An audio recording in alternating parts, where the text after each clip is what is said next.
굿모닝 YTN 3부 이어갑니다. 북한과 러시아가 정상회담을 열고 무기 거래를 포함한 군사 협력을 논의할 거란 보도가 나왔습니다. 회담에 성과가 있다면 북한은 우크라이나 전쟁에서 사용할 무기를 러시아에 지원할 것으로 보입니다. 김주영 기자가 보도합니다. 북한과 러시아 정상회담 가능성을 보도한 미국 뉴욕타임즈는 지난달 북한 대표단 20명가량이 열차를 타고 러시아를 방문한 점을 근거로 들었습니다. 김정은 위원장의 러시아 방문 계획 논의와 함께 동선을 점검하기 위한 사전 답사였다는 겁니다. 북한 대표단이 기차로 블라디보스토크에 도착한 뒤 모스크바행 비행기를 탔기 때문에 김 위원장의 모스크바 방문 가능성도 거론됩니다. 미국 정보당국도 김 위원장이 방탄열차를 타고 블라디보스토크로 이동해 푸틴 러시아 대통령과 만날 것으로 파악하고 있습니다. 북한과 러시아는 정상회담에서 무기거래 등 군사협력을 논의할 예정이라고 미국 뉴욕타임즈는 전했습니다. 두 지도자는 정상회담 외에 오는 10일부터 13일까지 블라디보스토크 극동연방대학에서 열리는 동방경제포럼에 참석할 것으로 알려졌습니다. 북한 정권 수립일이 오는 9일임을 고려하면 김 위원장의 러시아 방문은 9일에서 10일 사이가 될 가능성이 있습니다. 북한은 이번 회담을 통해 러시아의 인공위성과 핵 추진 잠수함 관련 첨단 기술을 원하는 것으로 알려졌습니다. 러시아는 북한에 우크라이나 전쟁에서 사용할 포탄과 대전차 미사일 공급을 바라는 것으로 전해졌습니다. 미국 정부는 지난 7월 쇼이구 러시아 국방장관이 북한을 방문했을 때 정상회담 문제가 논의된 것으로 보인다고 밝혔습니다. Shoigu recently traveled to the DPRK to try to convince Pyongyang to sell artillery ammunition to Russia. Since that visit, President Putin and the leader of the DPRK, Kim Jong-un, have exchanged letters pledging to increase their bilateral cooperation. 미 국무부는 북한과 러시아 사이 무기 거래는 유엔 안전보장이사회 결의를 어기는 것이라며 무기 협상 중단을 촉구했습니다. YTN 김주영입니다.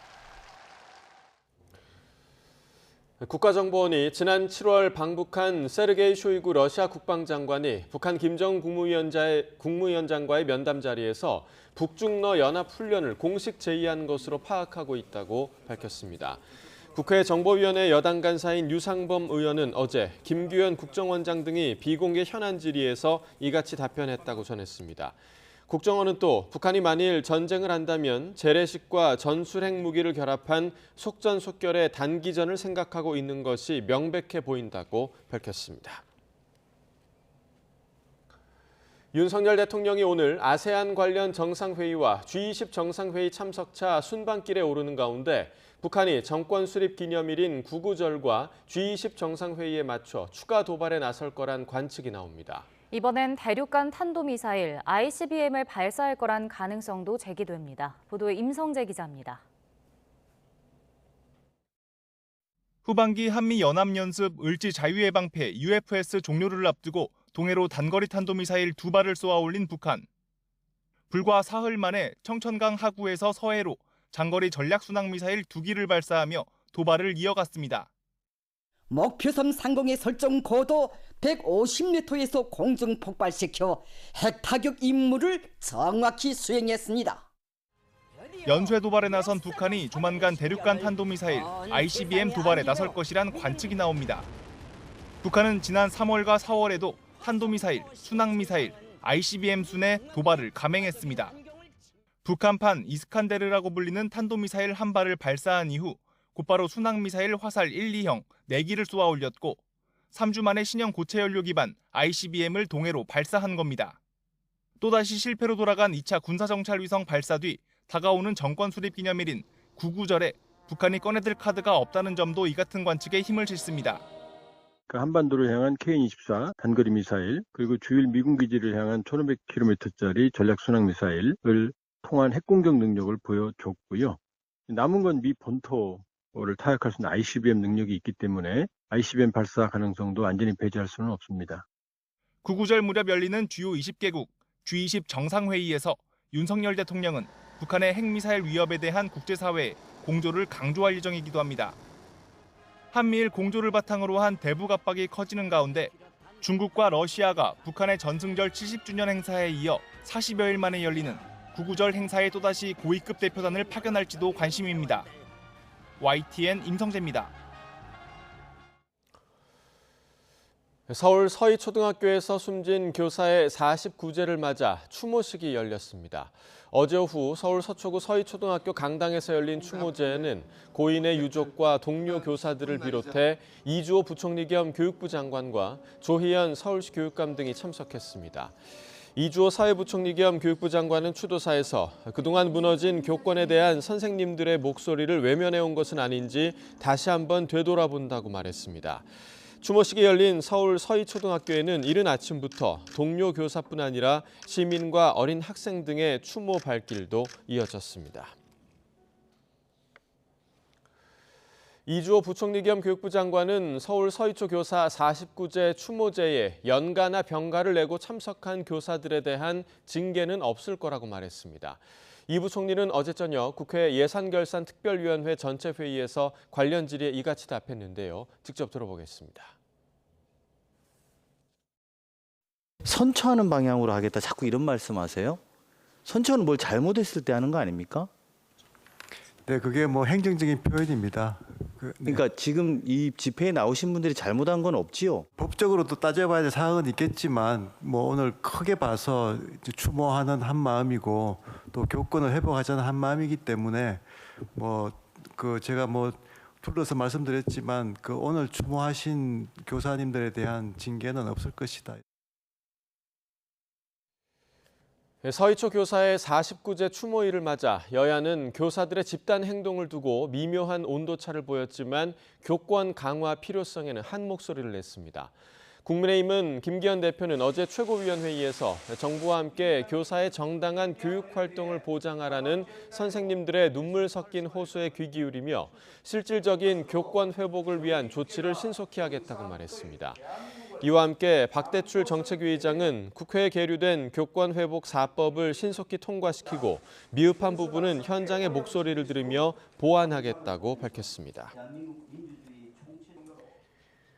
더불어민주당 박광원 원내대표 역시 선생님들의 목소리를 존중하고 함께하겠다며 교권보호법 등 약속드린 입법과제를 반드시 실천하겠다고 밝혔습니다. 이어 교육부를 향해선 선생님들의 집회 참여를 방해 겁박하고 중징계와 형사고발로 강경하게 대응한다면 민주당은 강한 방법으로 교육부의 잘못된 처사를 바로잡을 것이라고 강조했습니다. 국회가 오늘 정치 분야를 시작으로 오는 8일까지 나흘 동안 대정부 질문을 진행합니다. 오늘 대정부 질문에선 한덕수 국무총리와 한동훈 법무부 장관, 김영호 통일부 장관 등이 참석한 가운데 홍범도 장군 흉상 이전 문제 등 이념 문제를 놓고 여야가 신경전을 벌일 것으로 보입니다. 또 일본 후쿠시마 원전 오염수 방류 문제와 이에 대한 정부 대응을 놓고도 여야 충돌이 예상됩니다. 무소속 윤미향 의원이 친북 성향의 제1본 조선인 총연합회 조총련 행사에 참석한 걸 두고 논란이 거센 가운데 윤석열 대통령이 반국가 행위에 대한 단호한 대응을 강조했습니다. 사실상 윤 의원을 겨냥한 발언인데 국민의힘은 의원직 제명을 요구하며 윤 의원을 국회 윤리위에 제소했습니다. 보도에 나혜인 기자입니다. 국정 방향과 철학이 중요하다며 연일 이념을 강조하고 있는 윤석열 대통령. 이번엔 수석 비서관 회의를 주재하며 반국가 행위에 대한 단호한 대응을 주문했습니다. 자유민주주의 국채를 흔들고 파괴하려는 반국가 행위에 대해서는 정치 진영에 관계없이 모든 국민과 함께 단호하게 대응해야 한다고 말했습니다. 일본 관동대 지진 학살 100주기 조총련 주최 추모식에 간 윤미향 의원을 겨냥한 것으로 해석됐는데 대통령실 관계자들도 부인하진 않았습니다. 오히려 윤 의원의 처신을 강도 높게 비난했습니다. 국민 세금을 받는 국회의원이 반국가 단체 행사에 참석해 남조선 괴뢰단체라는 말을 듣고 있는 걸 우리 국민이 어떻게 이해하겠느냐고 꼬집었습니다. 좌우나 진영을 떠나 헌법 가치가 위협받을 수 있는 문제라며 날을 세웠습니다. 국회 예결특위에 출석한 외교 통일부처 장관들도 대통령실에 격앙된 목소리에 힘을 보탰습니다. 통일부에 사전 접촉 신고를 한 바가 없습니다. 그렇기 때문에 이것은 법 위반에 해당이 되고 국민의힘은 윤 의원이 행사 참석 과정에서 주일 대사관 의전을 받은 건 역시 국회법 위반이라며 의원직 제명카드까지 꺼내들었습니다. 국회 윤리특위에 윤 의원을 제소하며 공생관계가 아니라면 침묵하지 말라고 민주당까지 싸잡아 쏘아붙였습니다. 침묵은 암묵적 동의입니다. 민주당이 윤명 의원의 반국가 행태에 동조하는 것이 아니라면 제명 등 단언 조치에 협조할 것을 요구합니다. 당사자인 윤 의원은 조총련은 추모식을 함께 주최한 많은 시민사회단체 중 하나일 뿐이라고 해명했습니다. 그러면서 중요한 건 색깔놀이 아니라 100년 전 조선인 학살에 대한 진상규명이라고 반박하고 있습니다. 민주당은 관동 대지진 100주기 당일에는 우리 정부가 일본에 공식 사과를 요구해야 한다고 주장했지만 윤 의원 논란이 불거진 뒤엔 거리를 두고 있습니다. 당 소속이 아닌 만큼 언급을 피하는 것으로 보이는데 윤 의원을 거들 경우 자칫 안보관 역풍을 맞을 수 있다는 판단도 작용한 것으로 보입니다. YTN 나인입니다. 최근 홍범도 장군을 둘러싼 정치권 논쟁이 신구 권력 갈등으로 또다시 번졌습니다.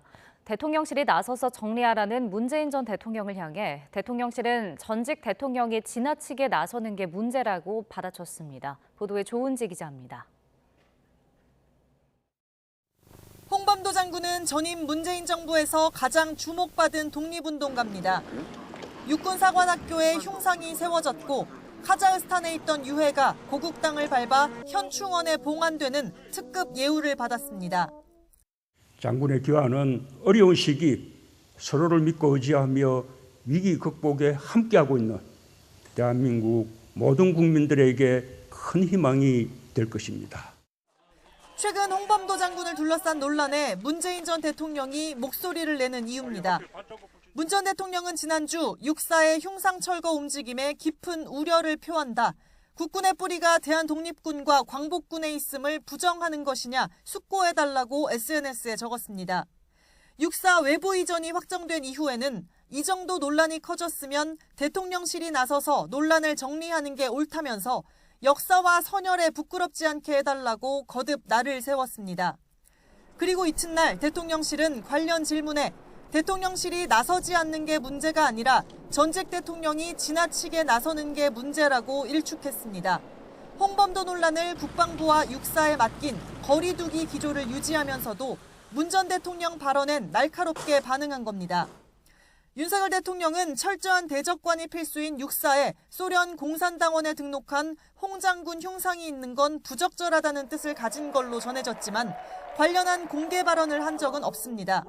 다만 영웅을 제대로 기억해야 한다. 국가 정체성이 중요하다며 연일 이념을 강조하고 있습니다. 통합과 타협이라고 하는 것은 어떤 가치, 어떤 기제를 가지고 우리가 할 것인지 그거부터가 우리 스스로 국가 정체성에 대해서 성찰하고 잊히고 싶다던 문 전 대통령이 정치권 현안마다 공개 목소리를 내고 용산 대통령실도 건건히 반박하면서 신구 권력 충돌은 윤석열 정부 2년 차에도 계속되고 있습니다. YTN 조은지입니다.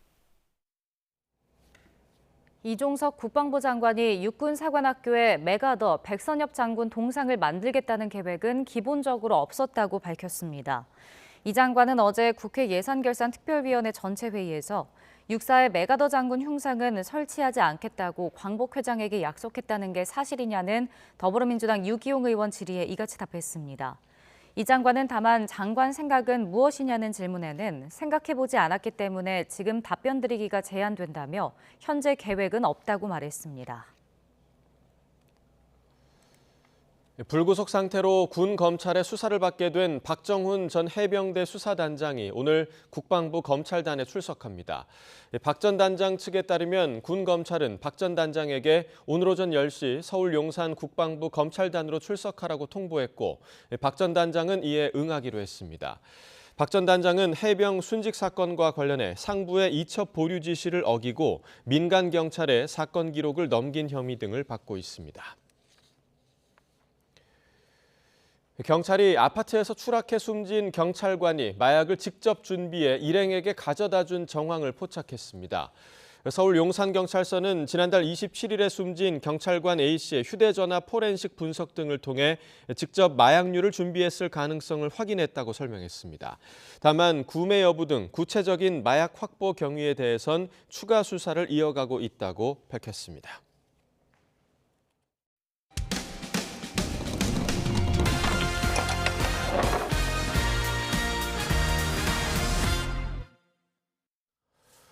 유명 온라인 패션 플랫폼 업체가 신사옥 입주를 앞두고 직장 어린이집을 설치하려던 계획을 전면 취소했습니다.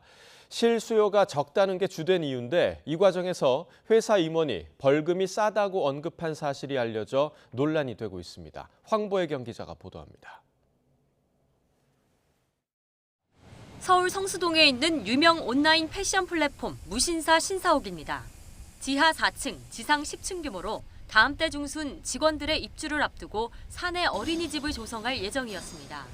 그런데 최근 사측이 어린이집 설치 계획을 전면 무효화한 것으로 확인됐습니다.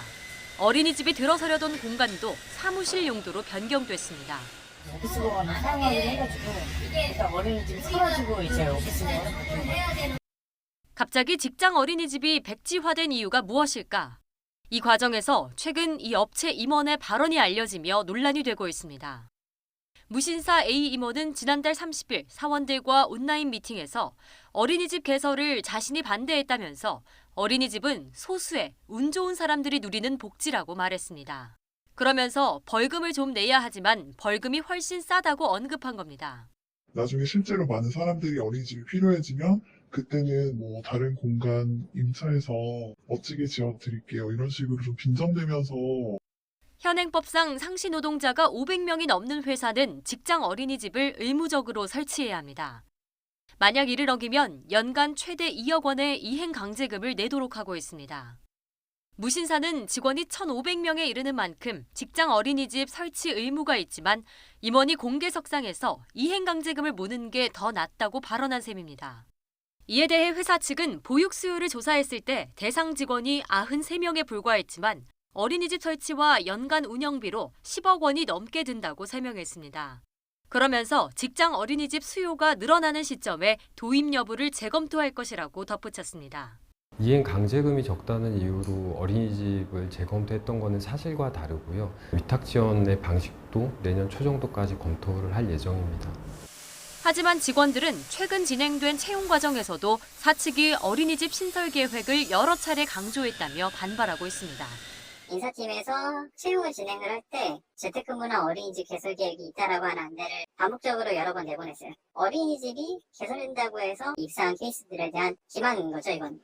지난 2분기 합계 출산율이 0.7명까지 떨어져 사상 최저치를 기록한 가운데 결혼과 육아 부담은 출산 감소의 주요한 원인으로 지목되고 있습니다.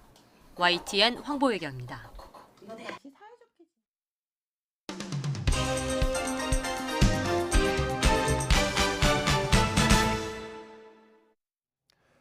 (9월 5일) 화요일입니다. 굿모닝 브리핑 시작합니다.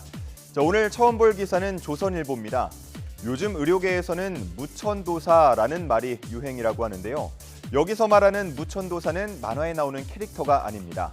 무, 경력이 없어도 천, 월 1,000만 원 이상을 받고 도시에서 일하는 의사를 말합니다. 전문의가 아니고 일반의로 전공 과목이 없거나 진료 경험이 없어도 대도시에 살면서 고수익을 얻을 수 있기 때문에 젊은 의사들이 점점 미용 피부과로 몰리고 있는 현실을 조명하고 있습니다. 반면 일은 힘들지만 상대적으로 수입이 적은 내과나 외과, 산부인과, 소아청소년과 등은 극심한 인력난을 겪고 있습니다. 지방의 경우는 연봉 수억 원대의 조건을 내걸어도 의사를 구하는 게 쉽지 않은 상황인데 하다하다 무천도사라는 말까지 나온 지금 더 큰 필수 의료 공백으로 이어지진 않을지 걱정되는 기사입니다. 자, 다음은 중앙일보 보겠습니다.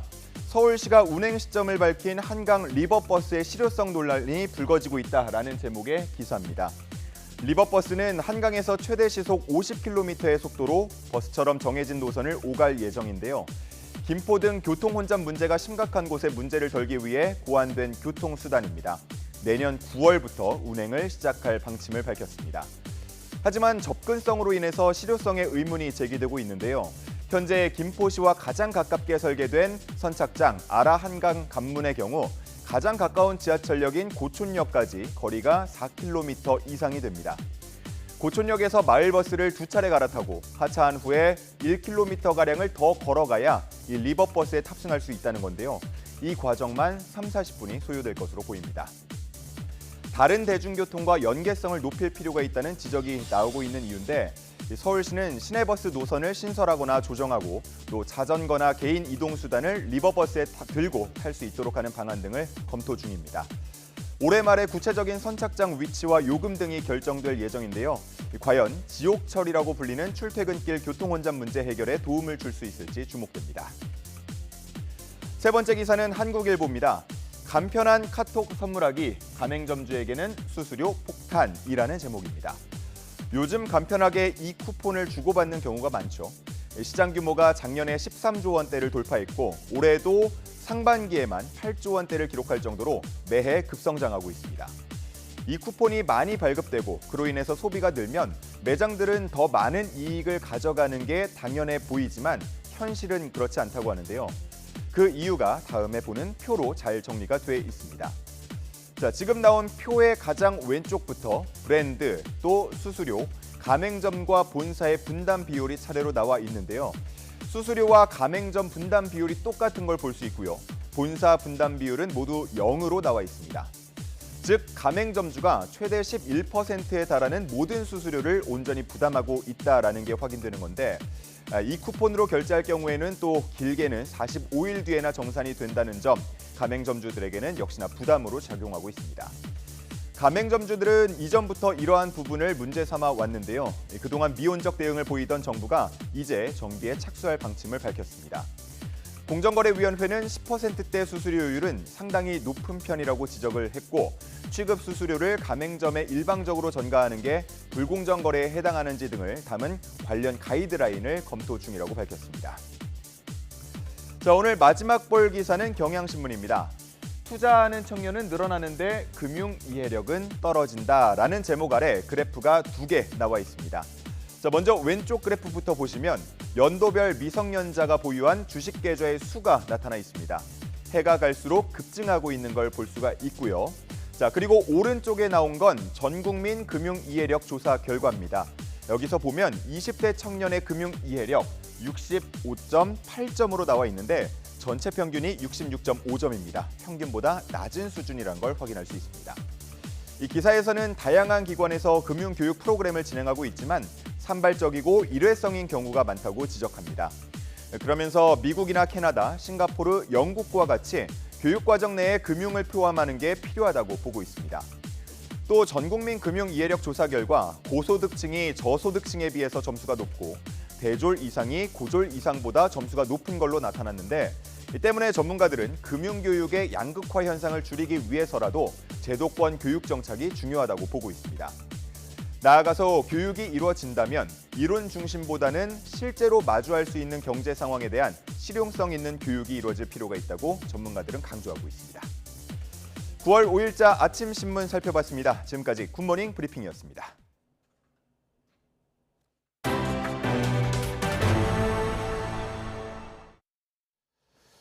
여야가 코인 전수조사를 위한 개인정보 제공 동의서를 국민권익위원회에 제출했습니다.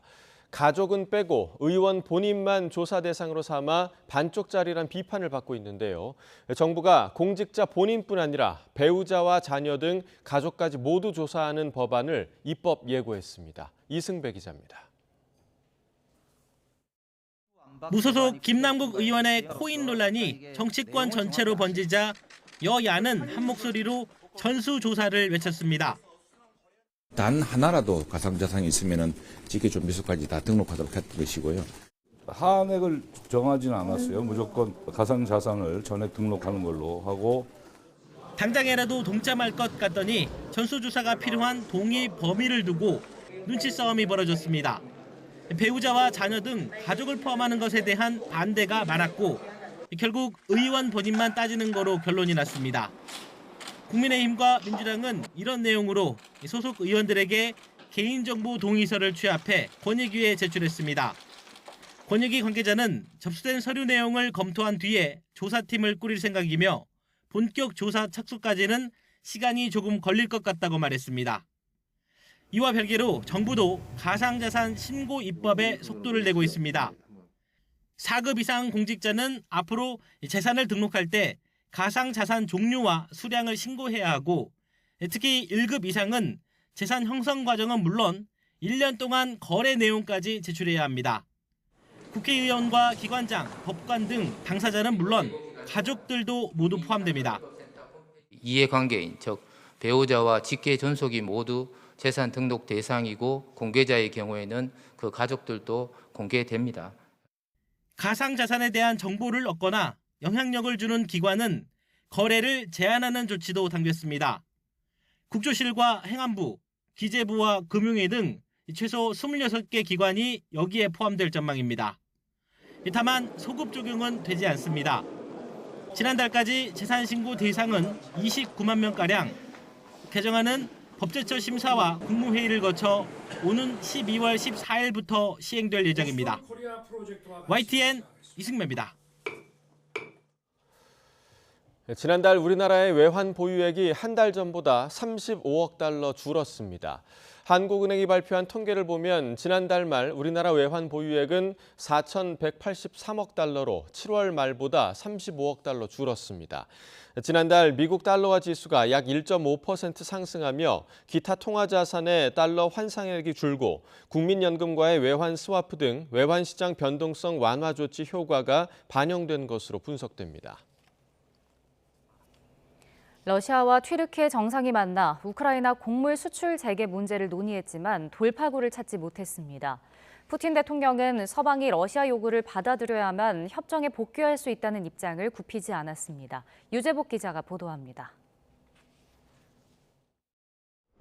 두 나라 정상회담에서 푸틴 대통령은 미국을 포함한 서방이 약속을 지키지 않았다며 불만을 나타냈습니다. 우크라이나 곡물의 70%가 유럽으로 수출됐으며 정작 필요한 아프리카에는 3%만이 제공됐다고 비판했습니다. 러시아가 흑해 곡물 협정에서 철수했지만 식량 가격은 오히려 내려가고 있다며 러시아의 식량 위기 책임 비판도 반박했습니다. 푸틴 대통령은 서방이 러시아 곡물 수출을 막지 않는다면 협정에 돌아올 수 있다는 기존 주장을 되풀이했습니다. И сделаем это сразу же, как только будут полностью выполнены все зафиксированные в ней договоренности о снятии ограничений на экспорт российской агропромышленности. 에르도안 튀르키예 대통령은 협상이 문을 닫은 건 아니라고 밝혔습니다. 유엔과 협의에 새로운 제시안을 준비했다면서 논의를 이어갈 것이라고 덧붙였습니다. Beklentileri karşılayacak bir çözüme inşallah kısa sürede ulaşacağımıza inanıyorum. 지난 7월 러시아가 협정에서 빠진 뒤 우크라이나에서 기른 밀과 옥수수 등의 유럽과 아프리카 수출길이 다시 막혔습니다. 흑해 임시 인도주의 항로를 이용해 곡물 운반이 이루어지고 있지만 러시아가 선박에 경고 사격을 하는가 하면 우크라이나 항만을 공격하면서 불안감이 커지고 있습니다. YTN 유재복입니다.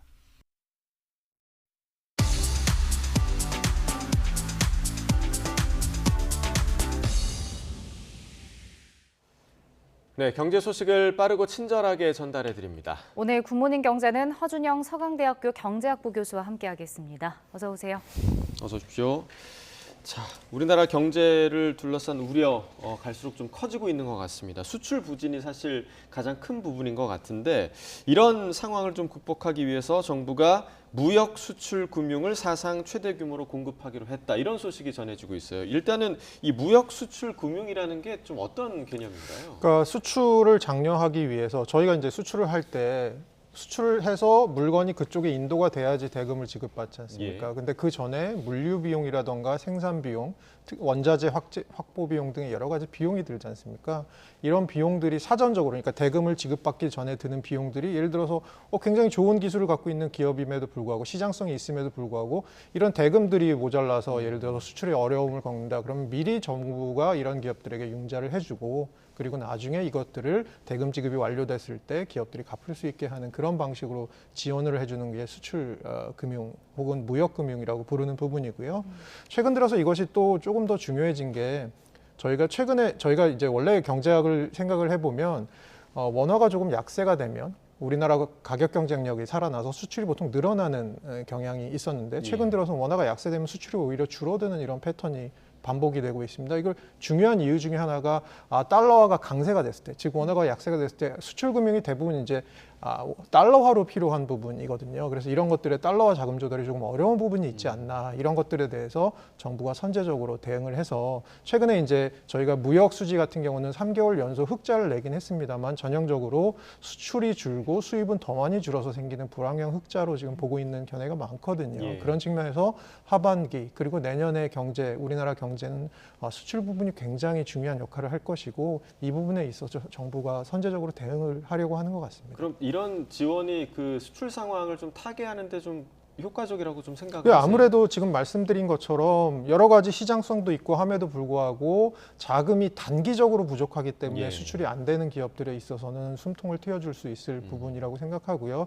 그리고 달러가 지금 뭐 고점을 찍고 최근 들어서 다시 이제 1,310원 정도로 내려오곤 있습니다만 여전히 1,300원이 넘은 지금 원달러 상황에서 이제 아무래도 기업들이 느끼는 이런 환율 부분의 부담도 분명히 있을 것입니다. 이런 부분들에 대해서 정부가 조금 보조를 해준다, 도와준다라는 개념으로 생각을 하시면 좀 도움이 될 것 같습니다. 예. 네. 그리고 또 정부가 반도체 지원에도 속도를 내기로 했는데 특히 그 용인 반도체 국가산업단지에 대한 예비 타당성 조사를 면제하기로 했거든요. 용인 반도체 국가산업단지 설명부터 좀 해주시죠. 그러니까 올 초에 3월경에 정부가 한 15개 정도의 국가산업단지를 이제 전략적으로 육성을 하기로 발표를 했었습니다. 그 중에 하나가 이제 용인에 있는 반도체 이제 국가산업단지인데요. 여기가 이제 크기가 어느 정도가 되냐면 한 축구장 한 1,000개 정도, 여의도에 한 2.5개 정도 의 크기인데요. 이 대규모, 그러니까 단일 규모로는 가장 크다고 하더라고요. 이 대규모의 산업단지를 유치함으로써 여기서 집적의 효과, 모아놓는 것의 효과를 누리게 한다라는 것이죠. 그래서 대표적으로 생각해 보면 저희가 용인이나 평택 쪽에 지금 반도체 생산 기업들이 많이 있고요. 그다음에 판교에 테크노 기업들이 굉장히 많이 있고 또 주변에 이런 중소기업들이 이제 연관 기업들이 굉장히 많이 있습니다. 이런 것들을 모음으로 해서 이제 집적의 효과를 좀 누리겠다. 그리고 반도체는 우리가 잘하는 부분인데 지금 일시적으로 좀 어려움을 겪고 있는 부분이니까 우리가 다음 스텝을 위해서 반도체 메가 클러스터를 구축해서 우리나라 반도체 생태계를 좀 업그레이드 하겠다라는 개념으로 생각해 주시면 될 것 같고요. 삼성전자가 이미 여기에 300조 정도를 투자하기로 약정을 해놓은 상태거든요. 그래서 이게 지금 용인 반도체 산업단지라고 생각하시면 될 것 같습니다. 그러니까 예비 타당성 조사를 면제하기로 했다는 건 이 산업단지 조성을 빨리 하겠다 이런 의지로 좀 볼 수 있을까요? 네, 맞습니다. 예타를 하면 예비 타당성 조사를 하면 보통 한 6, 7개월, 아무리 짧게 잡아도 6, 7개월이 걸리거든요. 예. 이미 이 산업단지는 원래 7년 정도 플랜을 갖고 세웠었는데 한번 빨리 하자 그래서 공기를 줄여서 5년 정도로 지금 단축해 놓은 상태입니다. 거기에다가 예타까지 면제를 하면 추가적으로 뭐 한 7개월에서 한 1년 정도 단축되는 효과가 있을 거니까요. 이것들을 조금 속도감 있게 전개하자라는 측면에서 이해를 해주시면 될 것 같습니다. 예. 네. 그리고 또 최근에 이제 조선업이 또 주목을 받고 있는 산업으로 꼽히고 있는데 정부가 조선업 인력 양성을 총력 지원하겠다라는 방침을 내놨거든요. 그 배경이 어디에 있을까요? 우리나라 조선업이 사실 한때는 우리나라 수출의 또 주력 산업이었습니다. 근데 이게 이제 수주 잔고로 봤을 때는 2011년에 피크를 치고 그 이후로는 수주 잔고가 계속 줄었었습니다. 그러다가 지금 한 12년 만에 2011년에 필적할 만한 굉장히 높은 수주 잔고를 지금 보이고 있고 다시 살아나는 기미가 보이고 있고요. 그래서 작년에 비해서 뭐 상반기 기준으로 보면 작년보다 한 수출이 10% 넘게 늘었고 그다음에 지금 그린 저희가 굉장히 친환경 선박 이런 얘기들을 많이 하지 않습니까? 그런 선박에 지금 올해 절반 정도, 전 세계 절반을 수주했고 굉장히 좋은 상황입니다. 이런 상황인데 이런 상황에서 모멘텀을 얻기 위해서 뭐가 필요하냐? 혹은 반대로 생각해 봤을 때 이 산업에서 좀 부족한 부분이 뭐냐? 그럼 인력이 지금 최근에 수급이 잘 안 되고 있는 부분이 있거든요. 그러면 인력이 잘 수급이 안 되다 보면 일할 사람이 없는 것 플러스 일을 할 사람을 고용하더라도 굉장히 비용이 비싸지는 것들이 있기 때문에 대기업들은 버틸 수 있습니다만 관련된 이제 중견 기업들 이런 기업들이 아주 많이 있는데 이런 기업들까지는 조금 부담이 갈 수 있습니다. 이런 측면에서 정부가 인력 양성을 조금 도와주겠다 혹은 인력 양성을 조금 서포트하겠다 이런 의미로 생각을 해주시면 될 것 같습니다. 네. 자, 또 여러 대책 중에 우리가 이제 유커라고 부르는 중국인 단체 관광객을 유치하기 위한 그런 대책도 있었는데 뭐 여러 가지가 있었습니다. 전자 비자 발급 수수료를 면제하겠다, 또 면세 쇼핑 환급을 간소화하겠다, 그리고 목표치를 한 150만 명을 잡기도 했는데 이런 대책은 좀 효과가 있을까요? 뭐 효과가 없지는 않겠지만 또 저희가 또 한편으로는 좀 봐야 될 부분이 있는 것이요. 그러니까 지금 중국이 저기 그림에도 나오고 있지만 저희가 2019년 코로나 이전보다는 한 지금 10분의 1 조금 넘게 들어온 상황이고 올해 한 200만 명 정도 잡고 있는데 사실 지금 말씀하신 대책과 함께 저희가 좀 눈여겨보아야 될 부분 중국 내부의 관광객들의 어떤 구성의 변화 같은 걸 좀 봐야 됩니다. 최근에 조사를 해봤더니 중국의 해외 관광을 나가시는 분들이 점점 조금 더 고소득층, 그러니까 소득이 좀 높은 쪽으로 옮겨가고 있고요. 그리고 이분들이 단체 관광보다는 좀 개인 관광을 선호한다 이런 것들이 조금 나오고 있습니다. 그래서 이런 부분들에 맞춰서 기존에 조금 중저가의 관광이 많았다면 이런 것들을 조금 개인 관광, 조금 더 프리미엄된 관광 이런 쪽으로 전환하는 것이 필요하고요. 또 하나가 항공편입니다. 항공편이 저희는 내일 늘리자라고 하면 늘릴 수 있을 거라고 생각하는데 이 항공편을 늘리는 게 생각보다 굉장히 오랜 시간이 걸린답니다. 그 이유가 이미 다른 곳에 배치되어 있는 항공편들을 다 조정을 하고 그리고 시장성 같은 걸 확보하고 이런 것들이 굉장히 시간이 오래 걸린다고 하거든요. 이런 측면에서 조금 미리 저희가 선제적으로 좀 움직일 필요도 있다고 생각하고요. 또 한편으로는 최근에 하여튼 어쨌든 간에 한국과 중국 사이가 그렇게 예전만큼 뭐 2019년 그때만큼은 좋은 사이가 아닌 것으로 지금 보이니까요. 그런 부분에 있어서 조금 양국 간에 이제 최근 들어 쌓였던 감정들이 좀 누그러지는 과정들을 통해서 좀 유커들이 좀 더 들어올 수 있는 계기가 되기를 바라고 있습니다. 네. 중국 내 상황도 좀 살펴보면 중국 당국이 경기 부양에 좀 고심하는 분위기인데 부동산 회복을 위해서 주담대 규제를 풀었는데 이 첫날에 베이징에서만 아파트 3천여 채가 팔렸다고 하거든요. 좀 회복을 할 수 있을 걸로 보시나요? 저는 약간 이게 근본적인 대책이라기보다는 대증적인 대책이라고 생각을 하고 있는데요. 그러니까 지금 뭐 주담대 풀어주고 그다음에 지금 주택을 갖고 있지 않으면 원래 중국에서는 생애 첫 주택에 대해서만 이제 혜택이 있었거든요. 그것을 지금 자기가 주택을 갖고 있지 않으면 마치 생애 첫 주택처럼 다시 구입을 할 수 있게 해준다거나 아니면 대출 금리를 깎아준다거나 이런 여러 가지 부양책을 하고는 있는데요. 근본적으로는 지금 중국 부동산 시장에 대한 회의론 이것들이 중국 국내에서도 굉장히 많이 퍼지고 있는 상황, 부동산 경기가 살아나지 않고 있는 상황, 여전히 부동산 시공사들 예를 들어 저희가 생각하는 뭐 비구이안이나 아니면 헝다 같은 그룹들이 이제 아직까지도 자금 사정에 어려움을 겪고 있는 상황이기 때문에 이것들에 대해서 조금 더 근본적인 해결책이 나오지 않는다면 뭐 사실 이제 찻잔 속의 태풍에 좀 그칠 가능성이 크다. 뭐 반대로 생각하면 그렇게 오래 가지 않을 일시적인 흥행일 가능성이 크다라고 저는 보고 있습니다. 네, 그러니까 중국 경제와 관련해서 계속해서 좀 미봉책이라는 비판이 좀 나오고 있는 것 같고요. 또 이제 우리나라 그 경제 회복을 위해서는 대중 수출이 회복돼야 하는 부분이 굉장히 좀 큰데 그 중에서도 이제 반도체 수출 문제가 좀 크잖아요. 그런데 중국에서 자체적으로 7나노급 반도체를 생산했다 이런 소식이 들려왔습니다. 이게 사실 7나노급이 어느 정도인지 좀 감이 안 잡히는데 어떤 개념인가요? 이게 뭐 작으면 작을수록 높은 기술이라고 생각하시면 되고요. 저희가 생각해 볼 때 도체라고 하는 게 전기가 통하게 하는 물질인데 이 도체는 기본적으로 전자가 이렇게 지나가는 길이 있다면 그 지나가는 길에 불순물들이 있기 때문에 어쨌든 간에 발열이 생기고 효율성이 떨어집니다. 반도체는 특정한 상황에서 전기가 통하는 거니까 마찬가지의 논리를 적용할 수 있겠죠. 그래서 이게 길이 좁으면 좁을수록 저희는 지하철 통로가 좁으면 좁을수록 저희는 앞에 있는 사람이랑 부딪힐 가능성이 크고 그러다 보면 당연히 열이 발생할 가능성이 크잖아요. 마찬가지로 7나노라는 것은 이전 기술보다 더 작아진 거. 근데 이게 언제적 기술이냐 하면 예를 들어서 그 애플에 들어가는 프로세서로 생각하면 이게 2018년에 들어가던 기술입니다. 그래서 지금으로부터는 한 5년 정도 전의 기술이라고 생각을 하시면 되고요. 최근에는 TSMC 같이 타이완 기업에서는 4나노까지 만들고 있습니다. 더 작은 걸 만들고 있거든요. 근데 문제는 뭐냐? 최근 미국에서 계속해서 대중 반도체 압박을 하고 있는데도 불구하고 중국이 자체로 이것들을 개발했다라는 것이 저는 어떻게 보면 미국에서 조금 더 놀라고 있는 부분인 것 같고요. 이것들이 아까 말씀드린 대로 기술 격차가 좀 있기 때문에 아무래도 우리나라 기업들을 당장 위협할 것으로 보이진 않지만 최근 들어서 미국이 우리나라 반도체 기업들에게 중국에다가 공장 짓고 하는 거 하지 말고 중국에다가 반도체 기술 돌리지 마라고 얘기하는 것들을 약간 그래도 유예해 줬었거든요. 왜냐하면 우리나라 기업들이 이미 중국에서 활동을 많이 하고 있어서요. 근데 미국이 이것들에 놀라면서 우리나라 기업들을 더 압박을 해서 중국으로부터 빨리 이제 기업들이 발을 빼게 한다면 우리나라 기업들의 운신의 폭이 좀 줄어드는 부분, 이 부분들을 오히려 조금 더 걱정해야 되는 게 아닌가라고 보고 있습니다. 그러니까 지금 말씀해 주셨는데 기술 격차가 지금은 좀 있다 하더라도 앞으로 중국 반도체 기술이 더 발전을 하면 우리 입장에서는 반도체 수출에 좀 부정적인 영향을 끼칠 수밖에 없지 않을까요? 네, 지금 반도체 산업이 말씀해 주신 대로 사실은 굉장히 경쟁이 격화되고 있고요. 단순히 우리나라와 대만, 일본 이런 기업들만이 아니고 중국이 어쨌든 간에 지금 내수화를 하려고 하는 입장이다 보니까 기술을 계속해서 아마 쌓아 나갈 겁니다. 그렇게 되면 중장기적으로 사실 우리가 중국의 반도체를 수출해서 지금 얻는 굉장히 수출의 이익이 컸었는데 이런 부분들에 대해서 기조적으로 조금 줄어드는 부분이 생길 수밖에 없고요.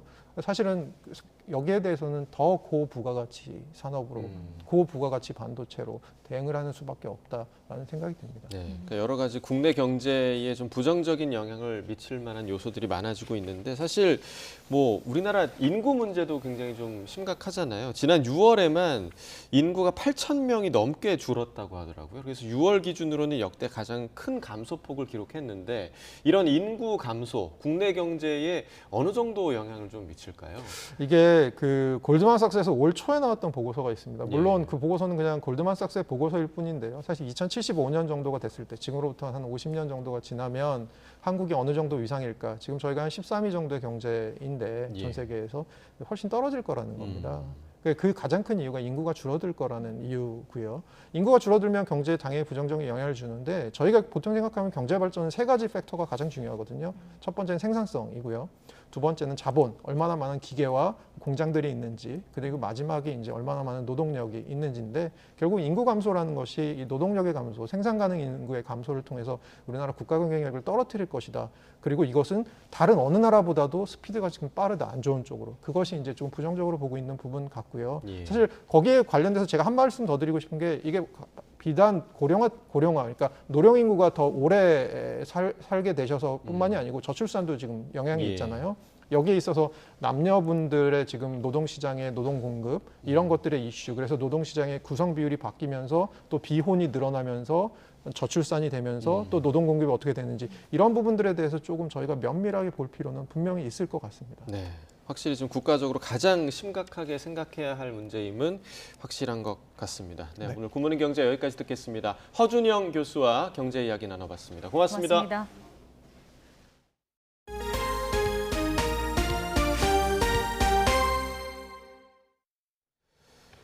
법무부가 신임 대검 반부패 부장에 양석조 서울 남부지검장을 임명하는 등 검찰 고위급 인사를 단행했습니다. 이재명 더불어민주당 대표 관련 의혹 등 주요 수사를 이끄는 자리에 이른바 윤석열 사단으로 꼽히는 특수통 인사들이 전면 배치됐습니다. 보도에 최민기 기자입니다. 검사장들의 줄사표가 이어진 뒤 검찰 고위 인사가 베일을 벗었습니다. 먼저 검찰총장을 보좌하며 검찰 조직의 2인자인 대검찰청 차장검사가 1년 공백 끝에 채워졌습니다. 예상을 깨고 이원석 총장의 한 기수 위 선배인 심우정 인천지검장이 임명됐는데 선후배 사이 신망이 두텁다는 평가입니다. 또 눈에 띄는 건 이른바 검찰 빅2라고도 불리는 신자용 법무부 검찰국장과 송경호 서울중앙지검장의 유임입니다. 특히 서울중앙지검의 백현동 의혹을 포함한 검찰 주요 수사가 몰려있기 때문으로 보입니다. 여기에 이재명 대표 관련 수사를 지휘할 주요 자리는 윤석열 사단으로 분류되는 특수통 인사들이 전면 배치됐습니다. 반부패 사건을 총괄할 신임 대검찰청 반부패 부장에는 양석조 서울 남부지검장이, 쌍방울 그룹 대북송금 의혹 등의 수사를 이끌 수원지검장에는 신봉수 현 대검 반부패 부장이 임명됐습니다. 이 대표 관련 수사의 연속성을 확보하려는 차원으로 풀이됩니다. 내년 총선을 앞두고 정치선거 관련 수사를 이끌 검찰 지휘부도 정비됐습니다. 금융가와 국회 사건을 담당하는 서울 남부지검장에는 김유철 대검 공공수사부장이, 선거 수사를 총괄할 대검 공공수사부장에는 박기동 서울중앙지검 3차장 검사가 자리를 옮겼습니다. 사법연수원 29기에 사실상 마지막 검사장 승진에서 눈길을 끈 인사는 손준성 서울고검 송무부장입니다. 대구고검 차장검사로 승진한 손 부장검사는 고발사주 의혹으로 1년째 재판을 받고 있습니다. 이번 검찰 고위급 인사는 오는 7일자로 이뤄집니다. 이번 검찰 고위급 인사는 수사의 연속성에 중점을 둔 것으로 보입니다. 주요 수사를 이끄는 자리에 업무를 꿰고 있는 특수통 인사를 배치해 수사 속도를 높이고 원활한 공소 유지까지 이어가려는 포석으로 평가됩니다. YTN 최민기입니다. 이동관 방송통신위원장이 지난 대선을 앞두고 대장동 의혹 핵심 인물인 김만배 씨가 당시 윤석열 후보에 불리하도록 허위 인터뷰를 했다는 의혹에 대해 국기문란 행위라고 말했습니다. 이 위원장은 어제 국회 과학기술정보방송통신위원회 전체 회의에 출석해 이는 가짜뉴스에 그치는 게 아니라 중대범죄 행위라며 이같이 비판했습니다.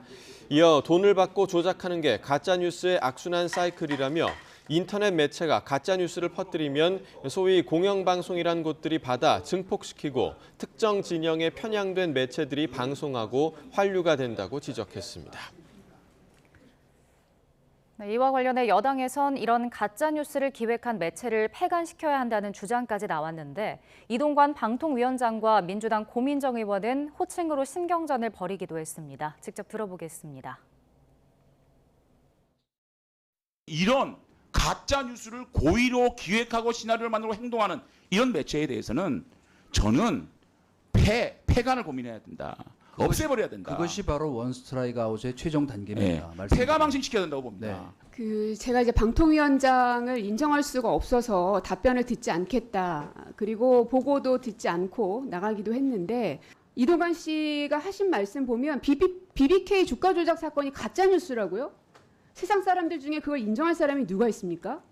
1심에서 15년 징역형을 받았고요. 그 당시 윤석열 서울중앙지검장이었습니다. 대법원에서 17년 선고받았고요. 이게 가짜뉴스라고요? 아니 그리고요. 고민정 의원님, 제가 이거는 국무위원으로서 말씀드리는 건데 이동관 씨가 뭡니까? 자, 그거는 그래 하시고 저 답변하십시오. 개인 이동관한테 질문하는 거 아니지 않습니까? 방통위원장 이동관한테 질문하는 거 아니에요? 서울시가 남산 기역의 터에 있는 민중미술가 이목상 씨 조형물을 철거하고 있습니다. 서울시는 오늘 새벽 6시 10분쯤부터 굴착기 등을 동원해 철거를 시작했습니다. 강제추행 혐의로 1심에서 유죄 판결을 받은 임 씨는 작품을 그대로 두는 건 시민 정서에 어긋난다는 판단에 따른 겁니다. 서울시는 어제도 철거에 나섰지만 정의기억연대 등 시민단체가 철거 반대 집회를 열면서 한 차례 미뤘습니다. 공간 확보가 어려운 도심이나 주택가에서는 기계식 주차장을 운영하는 곳이 적지 않습니다. 낡고 오래된 기계지만 정기 점검을 받지 않아도 과태료 처분을 받는 경우가 극히 드물어서 매년 안전사고 위험이 커지고 있습니다. 윤혜리 기자입니다. 운전자가 차량에 타기도 전에 셔터가 닫히고 리프트가 빠르게 올라갑니다. 추락할지도 모른다는 어둠의 공포 속에서 두려움에 떤지 1시간. 전문 업체와 119가 출동해 가까스로 구조됐습니다. 관리자는 있었지만 운전자가 차에 타는 걸 보지 못하고 리프트를 작동시켜서 벌어진 사고였습니다. 시스템상의 오류인 것도 있고요. 조금만 더 신경 썼으면은 이런 사고는 충분히 예방할 수 있지 않았을까라는. 이처럼 일반 주차장보다 공간 활용도가 뛰어나 도심이나 주택가에서 흔히 사용되는 기계식 주차장 안전사고는 매년 늘고 있습니다. 최근 5년간 발생한 사망사고는 모두 13건. 올해 7월까지만 벌써 3명이 목숨을 잃었습니다. 무엇보다 낡고 오래된 기계로 인한 결함이 문제로 꼽힙니다. 전국 기계식 주차장 3만 6천여 곳 가운데 20년 이상 된 노후화된 기계는 40%에 달합니다. 노후화된 이 기계식 주차장에 대한 관리 실태 자체도 지금 안 돼 있다는 거죠. 이 상태에서 전기차 같이 무거운 차가 보급이 활성화되면서 무분별하게 기계식 주차장에다가 주차를 할 때 사고까지 더 많이 유발된다는 거. 이렇게 오래된 기계가 제때 점검을 받지 않는 점도 문제입니다.